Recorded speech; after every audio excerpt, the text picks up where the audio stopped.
And Ambassador Sherman, one of the things we discussed for so long at the beginning of this administration is that if you believe these things are happening, if you believe a foreign government is interfering in your affairs, it really requires an all-of-government response, something that never happened because not once in his administration did Donald Trump ever discuss the Russians being responsible for anything. It was a 400-pound guy in his basement. It was everybody else except potentially the Russians. So we never had that. What we're seeing with the Biden administration as it comes in and as it relates to COVID and as it relates to climate is a number of people who are in all parts of government so that there will be all of government responses. Can we counter an attack of this magnitude if done properly, or does this indicate to us how vulnerable we actually are?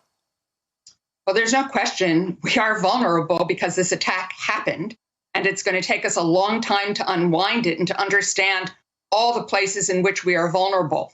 But as the president-elect said, we have to both deter and defend and then act if, in fact, such an attack takes place. And we have a lot of tools at our disposal. At the very least, you would expect the president of the United States, if he can make an attribution, in this case, I'm pretty sure it was the Russians, he can call them out.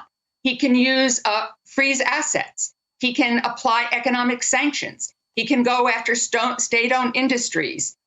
He can take all manner of actions to expose corruption, to work with our allies and partners who are also vulnerable to such attacks.